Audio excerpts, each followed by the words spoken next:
Morning, everyone. It's so good of you to be here on a Sunday morning. And I am Kavita Puri. I'm a journalist, a broadcaster, an author.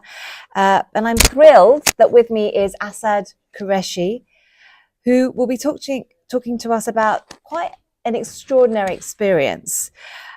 His book, 165 Days, documents when he was kidnapped for around 3 months in 2010. Nearly 6 months, actually. 6 months in a really dangerous region between Pakistan and Afghanistan.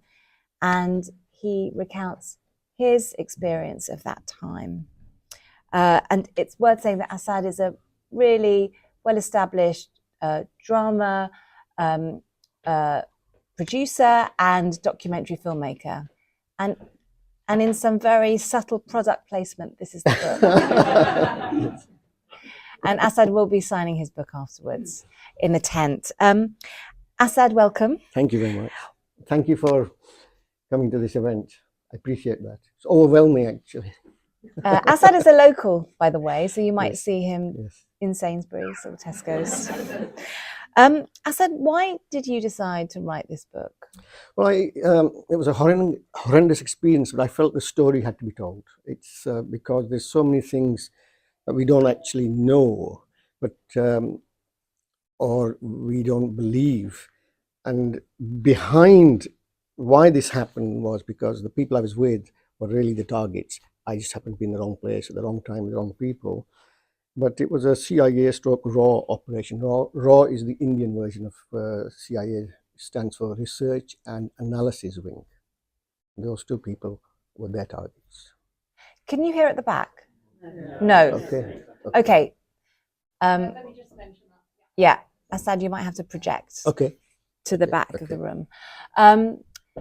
So recounting this story years afterwards, when you're writing it down, that must have been pretty traumatic.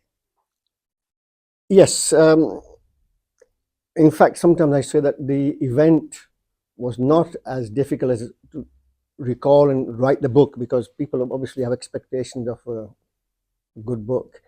And I'd never written a book before, and so this was hard to concentrate and bring out this information, because I had kept a diary while I was a hostage. And one particular day, they just took it away from me, slapped me around, and tore it to shreds. So, I was heartbroken. Such the material that I had gone. So, months later, they gave me another diary to appease me. So I started writing again, and they took that away. So I had nothing else. And when I started to write the book, I had to recall everything from memory. But because I'd written it down once before, it was easier. Had I never written a book, a diary during captivity, it would have been difficult. Yeah. So maybe just explain what you were doing. You'd had a kind of well-regarded film, 2010 film, Panorama, documentary called The Battle of Swat Valley. But this was a kind of follow-up of sorts, wasn't it? Well, it was to interview Taliban leaders who, there was a process of trying to negotiate peace between the government of Pakistan and these terrorist organizations. But unbeknown to us, the people I was with, who were my guides, Colonel Imam, a very famous person who was actually a brigadier, but was nicknamed Colonel Imam.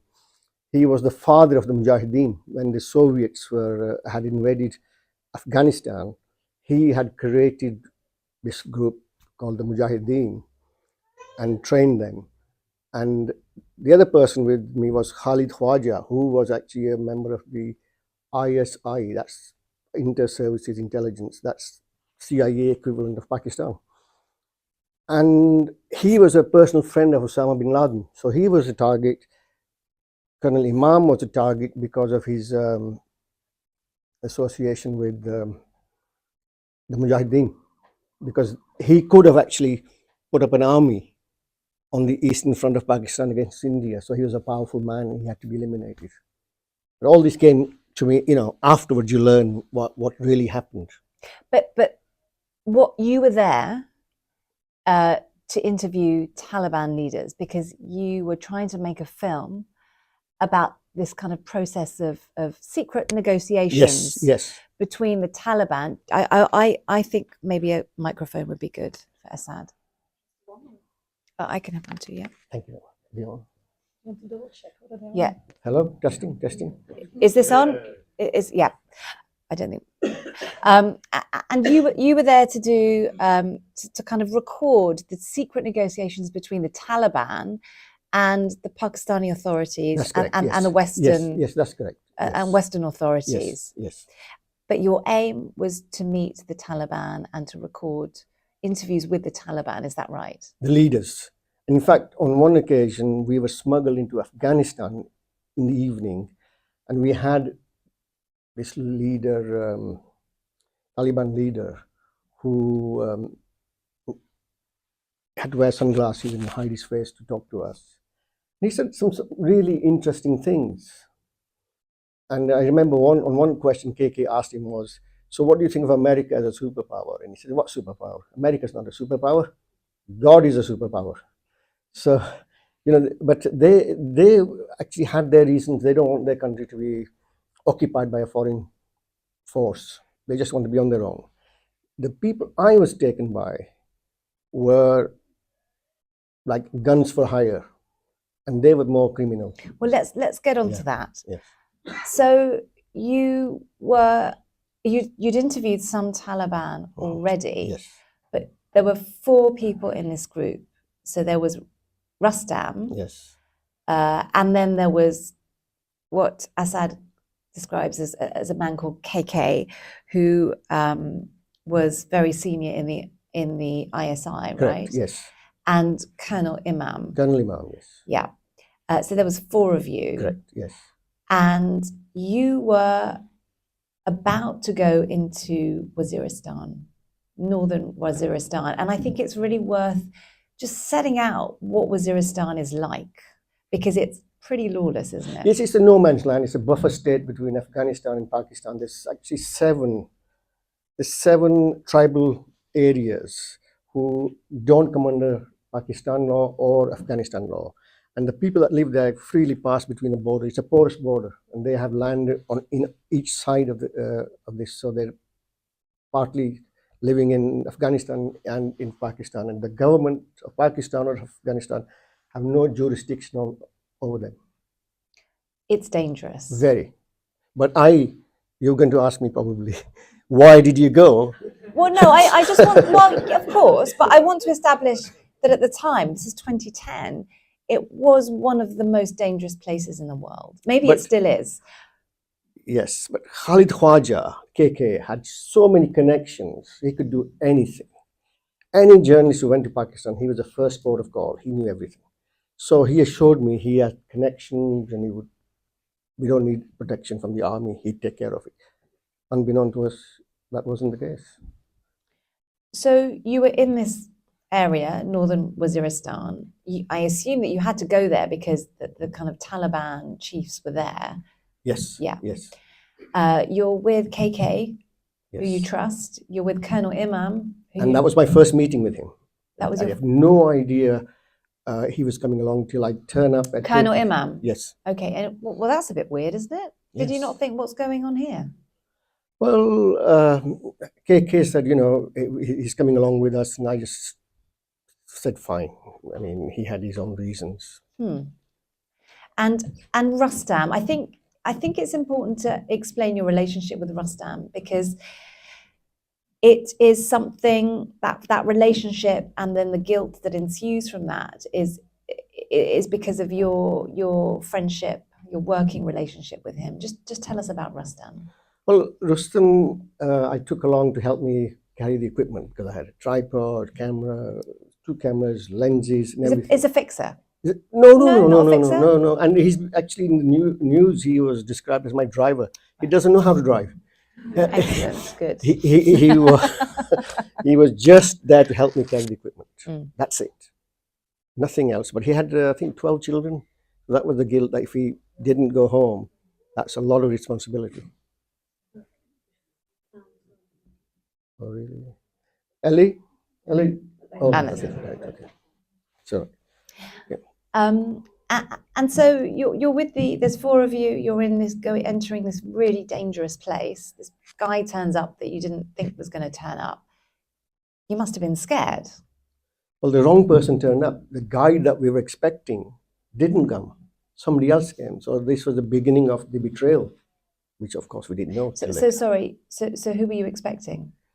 KK was expecting his own man to guide us through.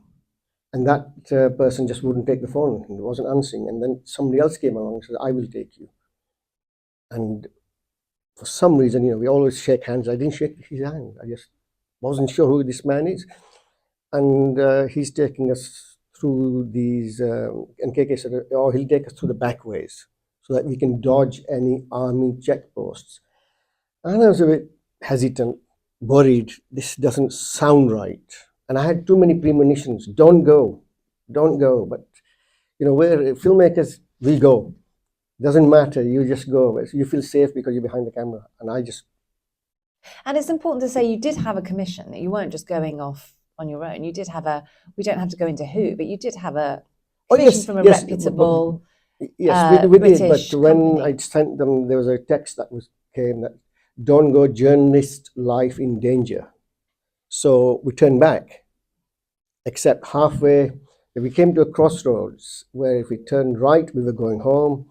And KK decided we turn left, go to his friends, spend the night there, and he'll make some calls and fix things, and we go. I didn't want to do that, but I felt I better because he was a close friend of my brother's, and he'd complained to him because he did that before.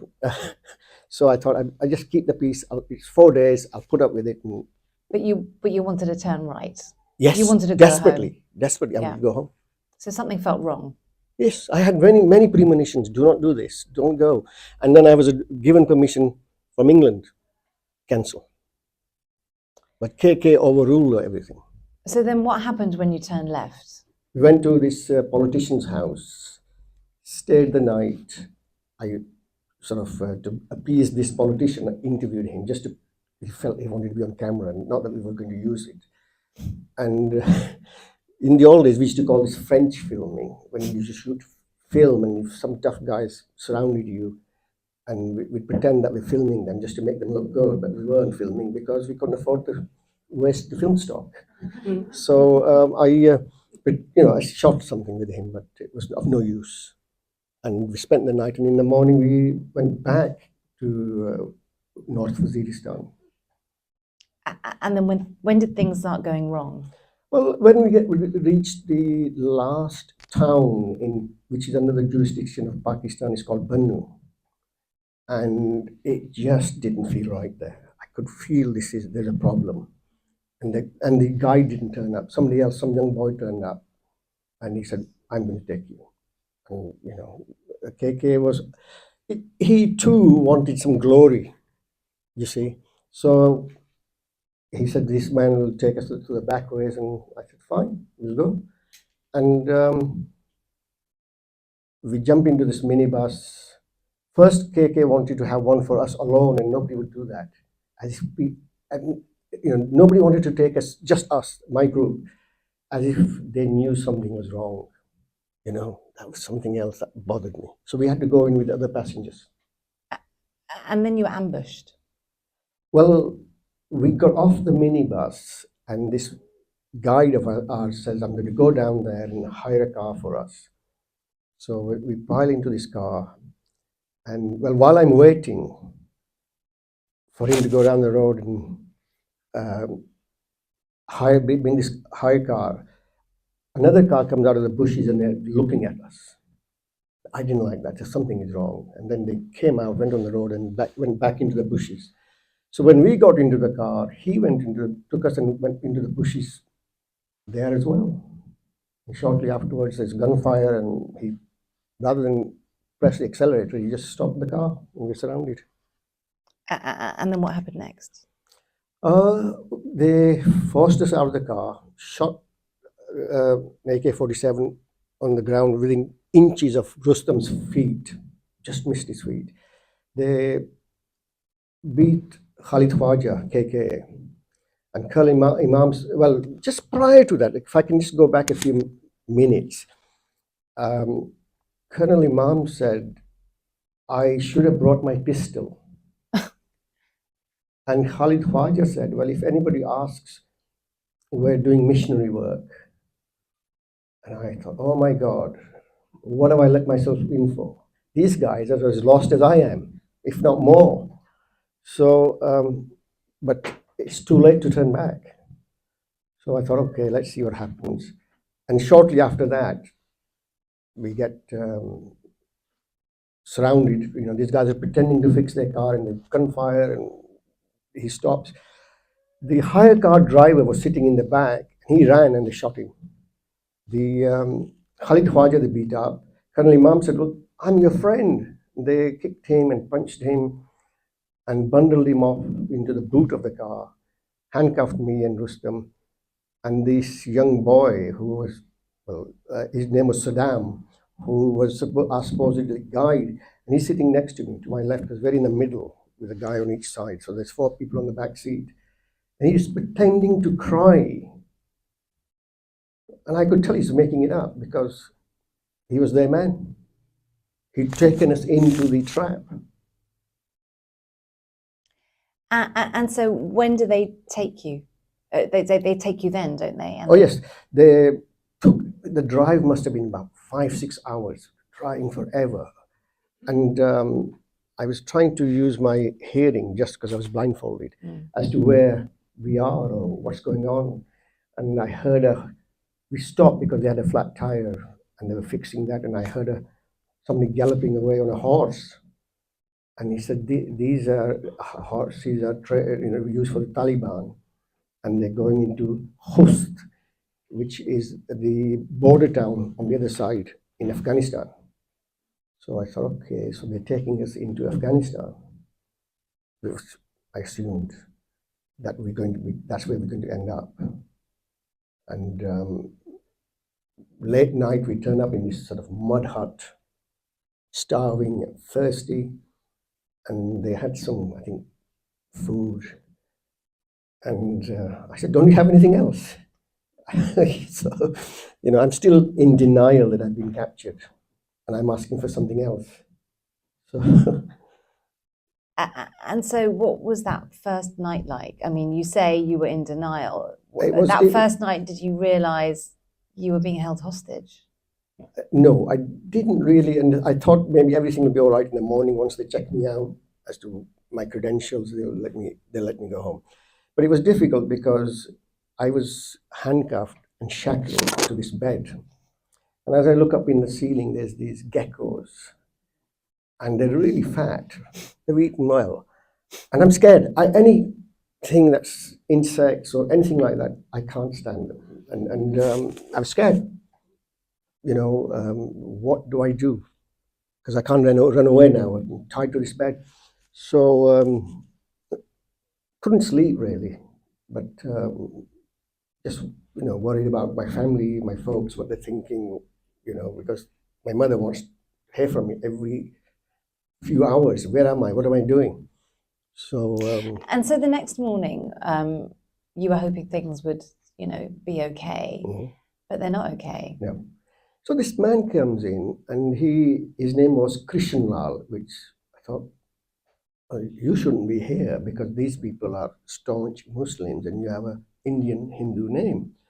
He said, oh, I work for the Indian embassy, and we take care of all the terrorists and process them. So that told me from deduction that I must be in Afghanistan then, because India at the time I think had 24 consulates in Afghanistan. Excuse me a sec. So they blindfolded me, took me next door for interrogation, and straight away said, you're a terrorist. You've been given money by Manmohan Singh from India to terrorize people in Pakistan, which was very telling later on, you see, because again, from my deduction, I thought maybe they're financed by them, you see. So I was amongst a bunch of terrorists, real terrorists and crooks. I mean, and it's really murky, isn't it? Very Because much so. you don't know who these people are, and actually at the beginning you think you're being held by the Pakistani, by the ISI, yes, by the I thought, Pakistanis. And yes. you think that for about a month, don't you? Yes, yes. Or no, actually, maybe even longer. Yeah. Or a month. It was before the first mud hut I was in. It was a very cold and difficult place, like almost like a grave.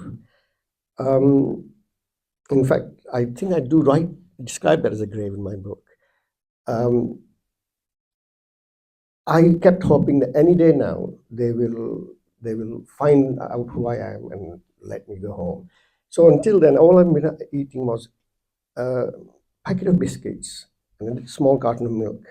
I was in denial. I'm going to go home, and my mother will be cooking something nice for me. I don't want that dirty food. I don't know whether they've cleaned their hands, dishes, whatever.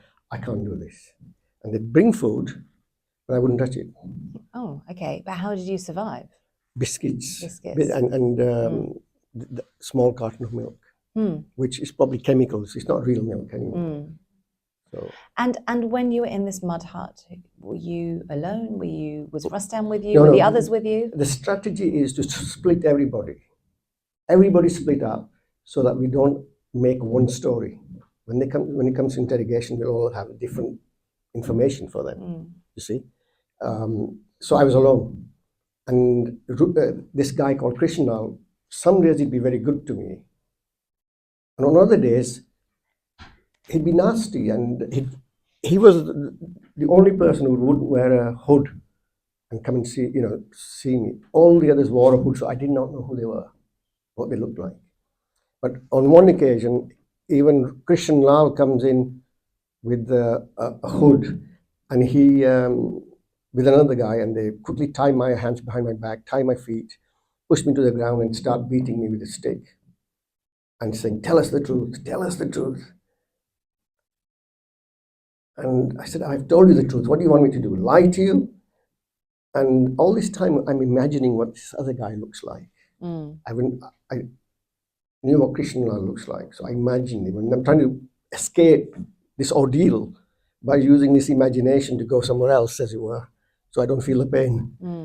And I said to him, well, when I said to him, "What do you want me to do? Lie to you?" He kicked me in the face and said, "Okay, no food for, I think, 12 hours or something." Well, I wasn't eating anything anyway, so that was no punishment. And they left me tied up there. I got cold and cold and cold on the floor. And, when I think it was when they came back to untie me, then I wasn't allowed to sleep for like 4 or 5 days. No sleep. Kept waking up after every few minutes. And what's really interesting from the book is you undergo these beatings, and the food is awful, and you can hear all these sounds outside.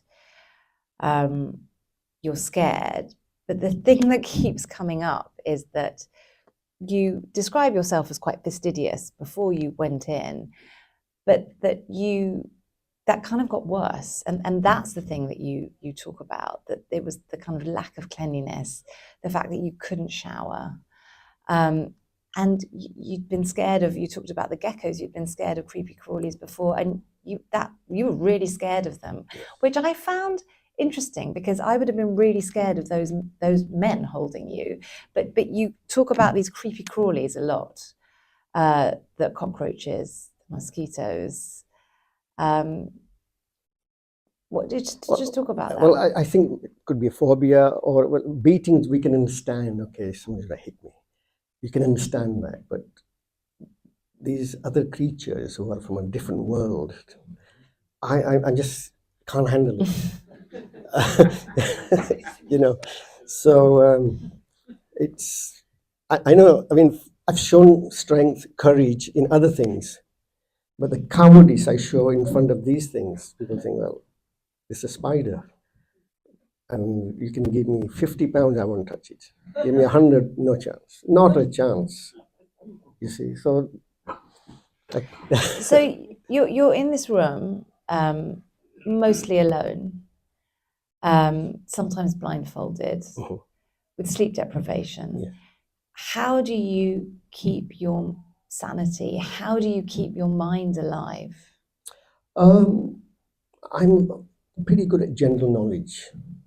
So I would think of all the capitals in the world, all the countries I could think of, all the American states, all the flowers, different foods, highest mountains in the world. Then sometimes I would, and I don't want to go into politics, but I hated George W. Bush, Condoleezza Rice, and Musharraf. It's because I felt it's because of them that I was there. So every night I would hold court where I'm the judge, and there are people in front of me, and I'm trying them, then punishing them, and by then I've fallen asleep. And the next day, have I gone? Is the sound on? Try this one, take this. It might work for you. Hello? Yeah. So, and the next night I would do it again. And so that I had to keep my mind busy. Otherwise, I could, if I let it go, I would probably go crazy in that place on my own. I had no idea what was going on in the world, what was happening to my parents, which was a major worry for me. And you talked about keeping diaries. Did you have a diary at this point? What Yes, I you did. did? Yes. And were you keeping it a secret from the guards, or did they know that you were writing Oh, down? they knew. Why would they let? Why would they let you do that? I think part of them was thinking to appease me, or you play the good cop, bad cop. Yeah. It's like one particular day, they bought us a board game, Ludo. We only played for one day, and then they took it up back, tore it, and said it's devil's work. And we were deprived of the game because that passed time. I would lose always because Rustam was so good, and I said, in his time outside, they used to play and bet, gamble on it. So I had no way of the strategy or whatever they did. I had no idea. So in the book, there are kind of two stories that are playing concurrently, and one is obviously Hassan's experience being held as a captive, but the other is from the perspective of his family members. And you get a sense of the negotiations that are taking part, their reactions. But how did you construct that as a writer, their side of the story, because you weren't there at the time? Well, my brother's assistant, Nudrat, kept some notes, but what I did was afterward, I went back to interview people. I interviewed my sister here, interviewed my parents, and other people that are mentioned in the book. I went back, interviewed them, so I had the material to be able to construct a story. And I've tried to write the book more of as a film script, so you're going in and out, to keep the interest of my reader. And it does read like a film script, actually. Okay. The kind of juxtaposition between your terrible situation and their race against time, really, to try and release you in the twists and turns of that. But while you're being held, KK, so the man that you originally trusted to take you into northern Waziristan, this is a month on, has a very, very different fate. You don't know this yet, but he gives a confession and he is executed.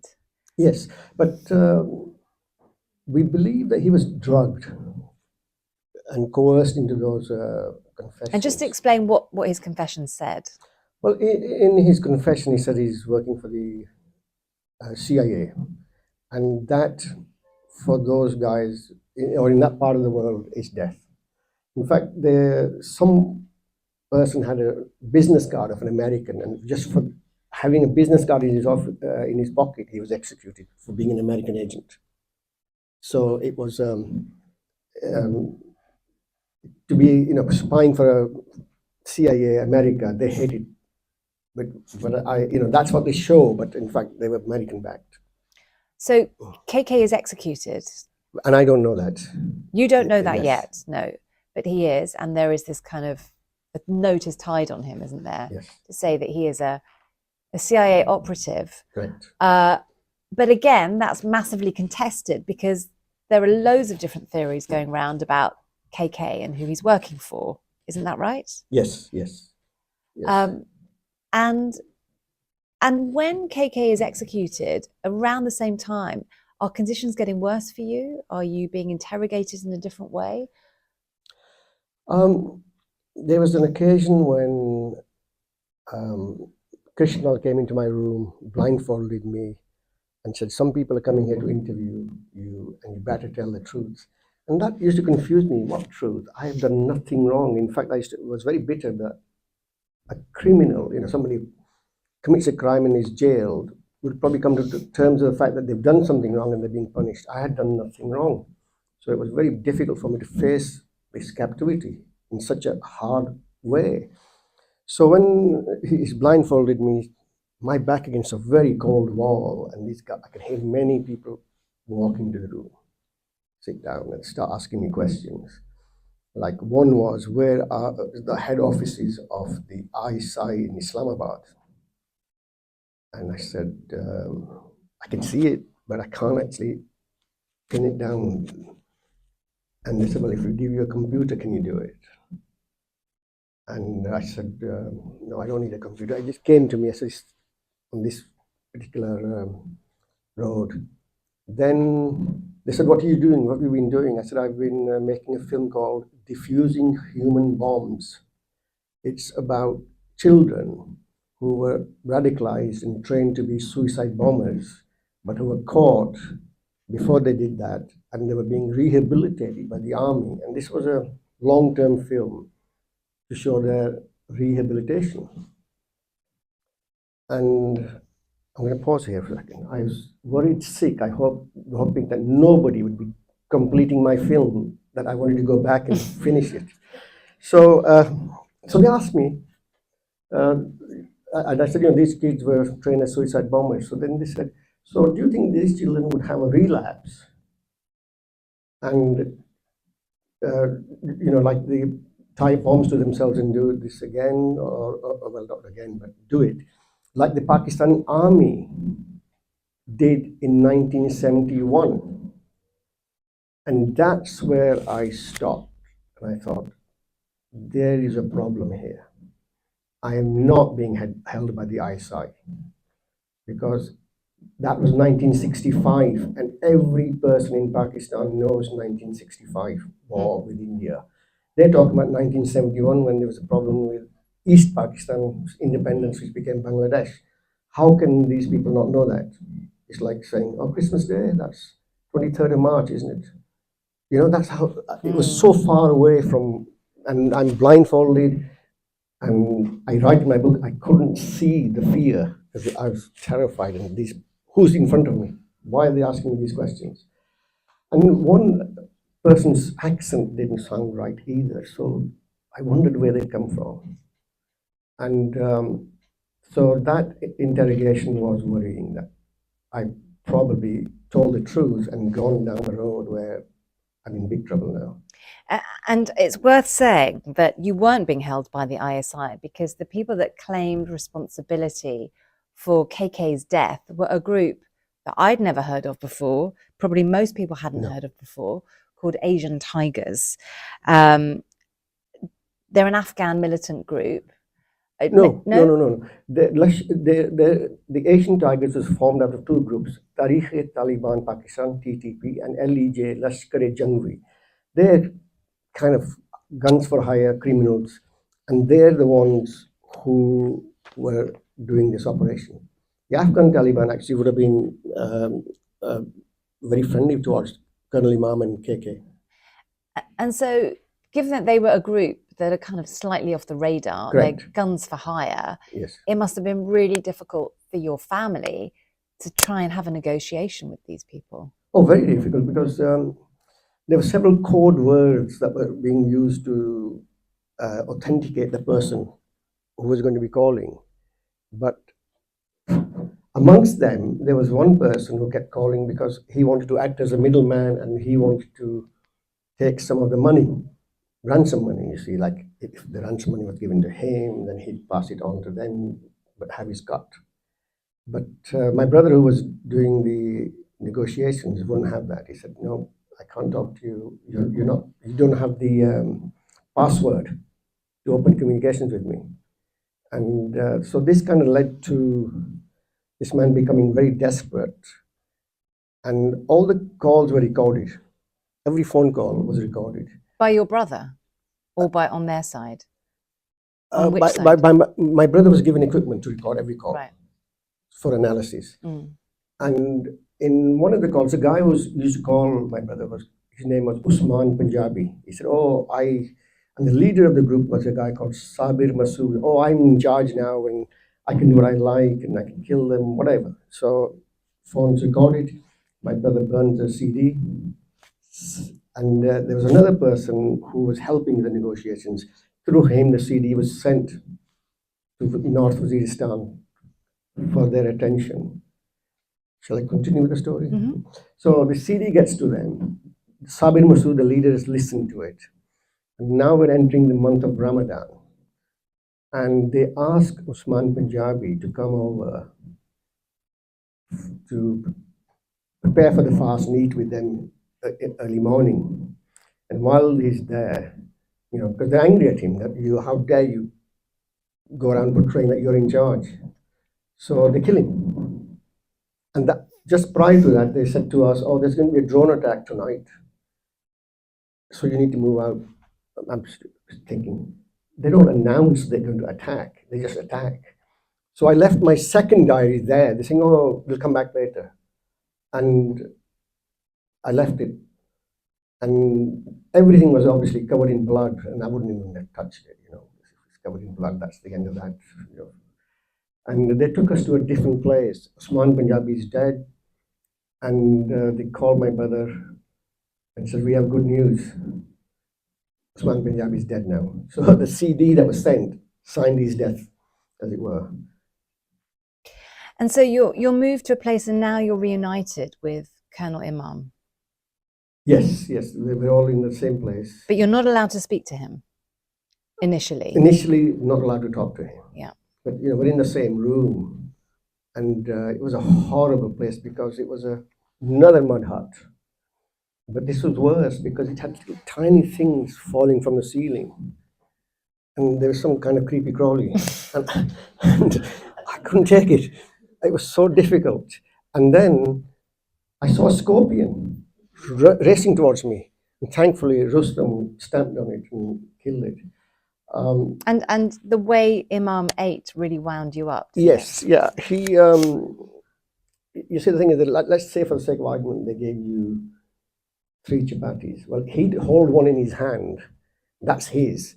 And then once he's finished that, he'd try and take more. And each time he ate, there's a lot of oil in this curry, and he'd sort of, if he got oil on his fingers, he'd just sort of shake the oil back into the plate. My phobias being where they are, I'm just going crazy, nuts. And but there was one good compliment Colonel Imam gave me, and he said that I would make a good lieutenant colonel because of the way I discipline things and decorum. but what I found quite interesting is when you're together with Rustam and Imam, they give you the Ludo set again. Yes. And they're giving, you have books as well. They gave Colonel Imam books. They give Imam books, exactly. And yes. You don't expect these kind of nasty guns for hire to be doing that. Well, I think it was to appease him because they wanted him to give lots and lots of video appeals. And that was to kind of make him happy that he would do it. And they wouldn't allow him to read from a paper, the video appeal. They wanted him to memorize, and he couldn't. It's not stress, it's very difficult. And it's worth saying he's in his 70s, right? Yes, yeah. Yes. And they came and slapped him around, beat him, broke his glasses, and I just hugged him and I said, "I'm so sorry," because you build this camaraderie, we're in it together. And I gave him my glasses. I had two. So I said, and then suddenly his eyes lit up. Oh, I can see better now because these were old and they were they all opening up. And he said, "I'll buy you a new pair when we go out. Get out of here." So sadly, he never made it out. Um, so I used to say, "Look, I don't want to witness you being beaten again." And they used to use a truck's V belt, like the fan belt in a truck, nailed to a stick. And when you get flogged with that, a line of blood suddenly appears on your body. That's how much it hurts. I had it. So, and he had on his shirt at the back, he had lines of blood where it had been beaten. And it's worth saying that Imam and KK got it worse They in got it terms of worse. beatings. Yes, yes. I think I was treated better. Rustam was probably treated the best because he spoke their language, Right. and he was like part of that setup Yeah. in the sense from those people. But he wasn't. I mean, he wasn't a terrorist or anything. But he was from that community. And one of the captors wanted you to teach him English. Right. Yes. Well, there's two of them secretly, but don't tell the other person. Yeah. And both of them saying, "Don't tell anybody. Teach me English." You see, I think they were looking for an escape. They probably weren't that happy being there, and they liked. Well, two of them had been to America. One had been to Guantanamo Bay. I wondered whether in Guantanamo Bay he was programmed to go and find people like me or Colonel Imam and target them. It's worth thinking about. He the tough guy. I mean, when you don't argue with them, they are so strong that, and they're showing me their guns and this and that. But they wanted to learn English, so I wrote down sentences. I said, "You copy this and that." And they also wanted to learn how to make these bombs that where you throw them at a tank and it sets the tank on fire. And so Colonel Imam showing him that you make a bar of soap, you kind of grate it, put it into a bottle, mix it with petrol, and then put it into a bottle and a fuse like a canvas because it'll burn slower. And then you light the fuse, throw it at a tank, and the soap will stick to the tank and set it alight. But Colonel Imam said, "There's something else I'm not going to tell him. I want him to get hurt." Told me privately afterwards. So, yeah, we hated them with a passion.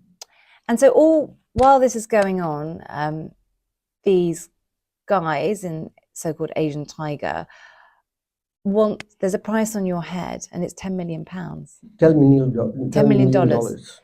And your brother Farouk is negotiating with them.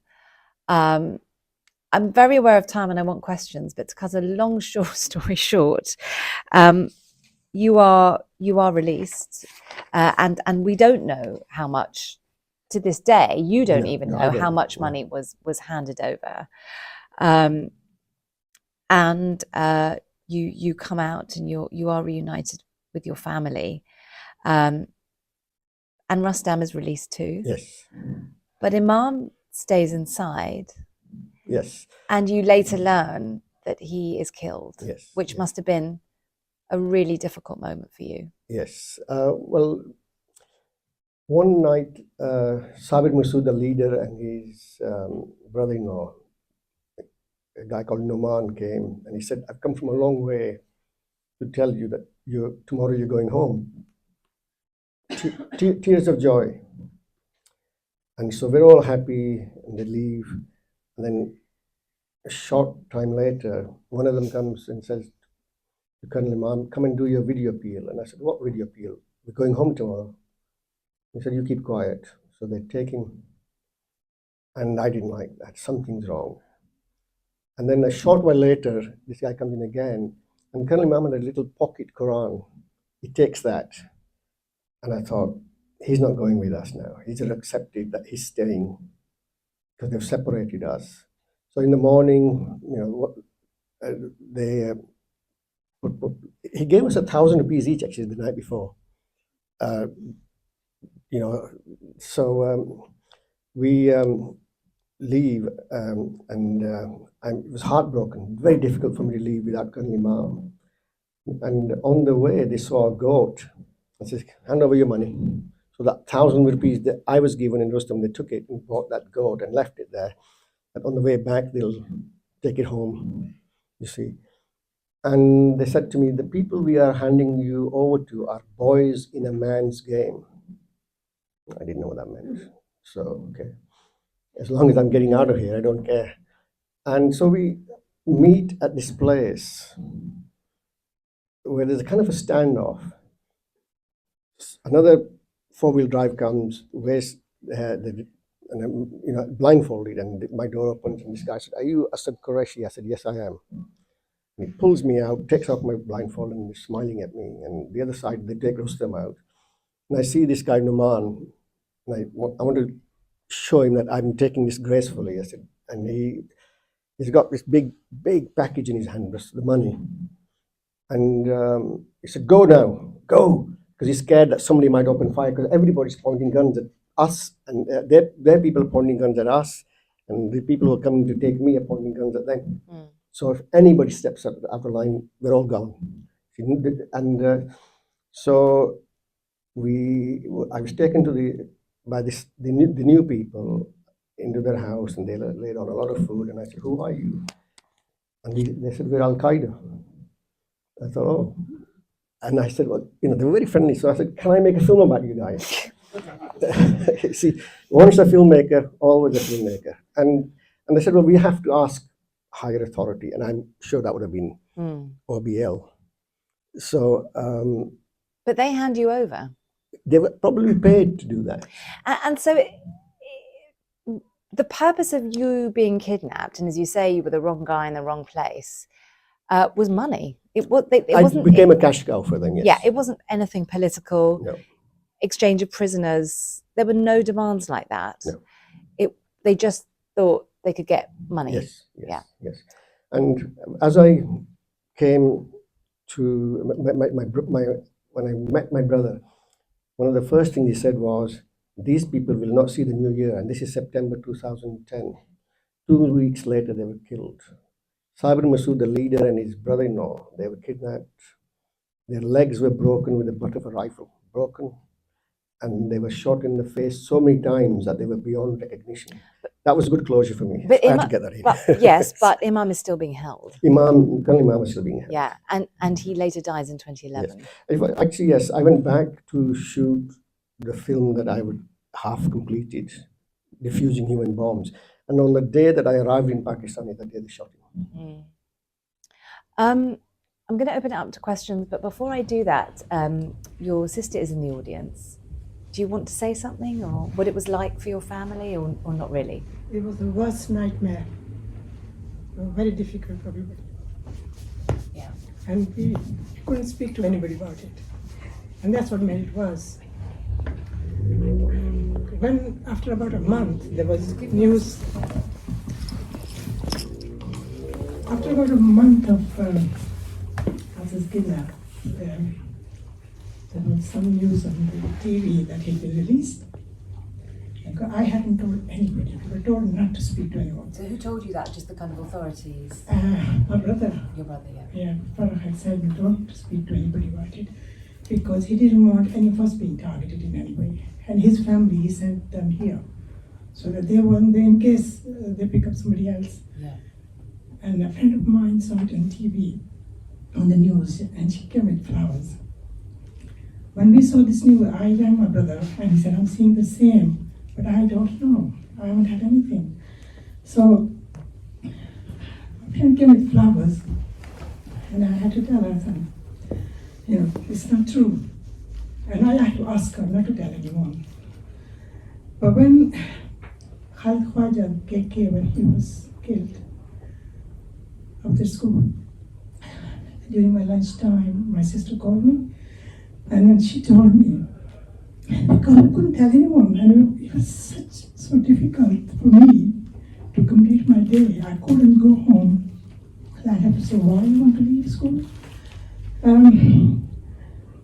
And whoever saw me kept asking, "Are you okay?" And it was complete 6 months of nightmare that we went through, hoping, praying for him to be okay and come home.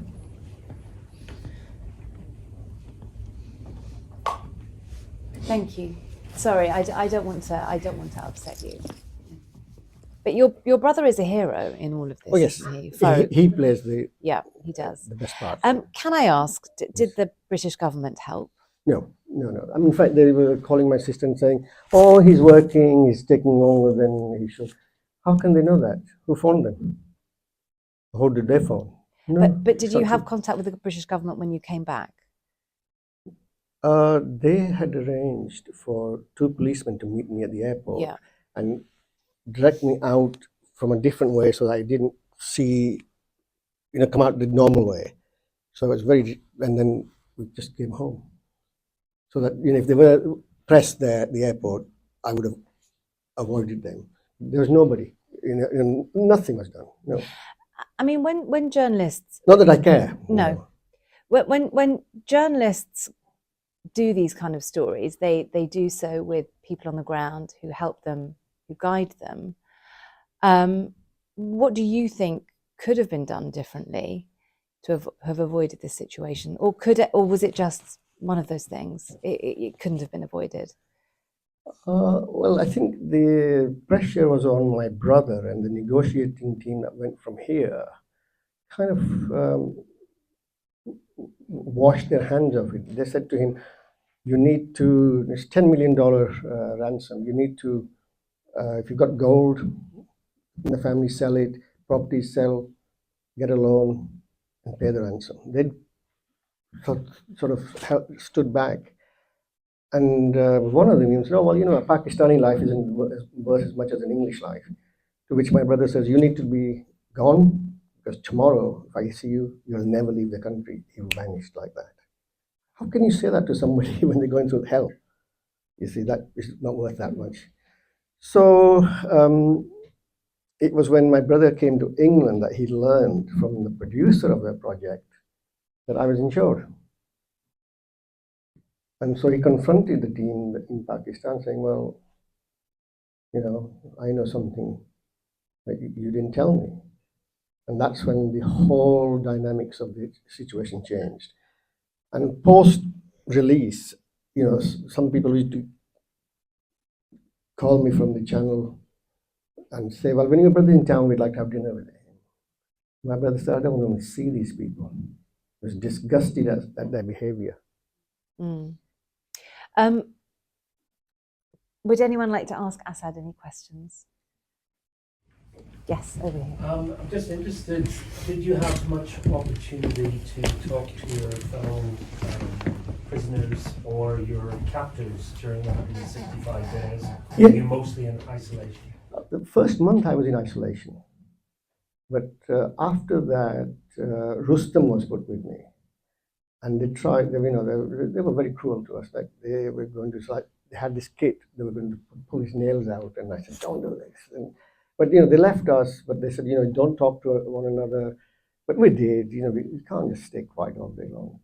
And then shortly after that, they put us with Colonel Imam and said, "You can't talk to him." Again, how long do you keep quiet? And then Colonel Imam initially didn't recognize me. And they were very cruel to him.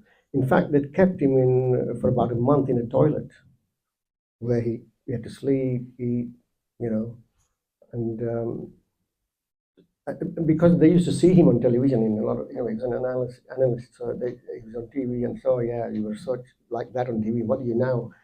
So they used to beat him, hit him, all that kind of stuff. But we did talk. And he told me a lot of his stories and how, he used to report to President Musharraf a lot. And on one occasion, he said to the aide de camp when they're praying, "Please call me." And when he was called for prayers, Musharraf said, "No, don't go. Talk to me." I said, "No, God comes first." After that, Musharraf never entertained me. Yes. Oh, thanks for sharing your story. Thank you very much. My pleasure. It sounds like you saw a lot of torture and death around you. How do you cope with that, just as a human Well, being? while I was on my own, somebody was shot outside my room. I heard the bullets go. I mean, first they're punching this person, and then bang, bang, and the guy, Krishnal, comes into my room, his eyes sort of falling out of the socket. He said, "Do you want to see some blood?" I said, "No, no." And I was reading a book, and that fell out of my hands. I said, "No, I don't want to see." I am too squeamish about these things. Thankfully, I never saw that person there, but heard the person die outside my room, and about KK and Colonel Imam. I saw the video of Colonel Imam. It's on YouTube, actually. And KK, I saw his photograph towards the end of my captivity. They showed me his photograph. Mm. Yes. Yeah, I wonder what advice you give to somebody who says, "I'm going through a really tough time at the moment," and what would you say to that person? Well, and I've said it many times. The only person that can sort it out is you yourself. The amount of people that have been at pains to tell me that I have PTSD, and I said, I don't. It was an adventure, and I'm not going. I mean, mentally, I'm very strong. I have stamina, so I can absorb all that. Even pain, I can absorb. So I would say to the person to be strong. I was going to hang myself to escape, but I thought then they'd won. So I have to win them by getting out of there. Put up with it. Put up with the bad food. Put up with the creepy crawlers. Do it. I was bitten by bumblebees and stuff there, and I just had to absorb it. So part of me. You say to that person, just be strong. Yes, well, I think part of me is, I say, people say they're depressed. Well, yeah, I'd be depressed if I don't win the lottery. But, we inflict this pain on ourselves when we can, like I said, when I was being beaten, I escaped mentally to somewhere else because that's what we have to do. It's the strength is within us to do it. Thanks so much for sharing your story. The strategies you have for coping, did you have them before you went? Yes. Or did you? Oh, yes, I did, yes.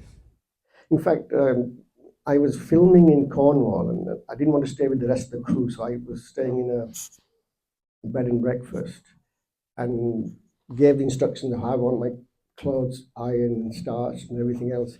And when I was leaving, the lady said, "I've never met a man who's cruel to himself." So... You still hate creepy crawlies? Yes, Yeah. I can't stand it. No, no. In fact, I've photographed... Yeah, be strong, be strong. Yes. Oh, I don't know where they've been, you see. It's the bee. One last question up there, thank you. Question about your filmmaking. Did your experience change anything about your filmmaking afterwards? Your perception of risk or anything? No. If anything, if I was asked today to go to a war zone, I'd go. Because I believe when your time's up, your time's up. And there's nothing you can do at that time. But prior to that, you've got to have adventure, live life to the full. Goodness. Well, Asad Qureshi, thank you so much. Also, thank you to your sister and to your niece for coming and being here. It must be really difficult to hear that all again. I've not read his book yet. He keeps asking me to do it. No, well, I can't. I think that's fair enough, but you're here, and that's pretty amazing that you're here to hear him say all the things he went through. Asad will be signing his book, which I can recommend, in the tent just opposite. But please join me to thank him for joining us today.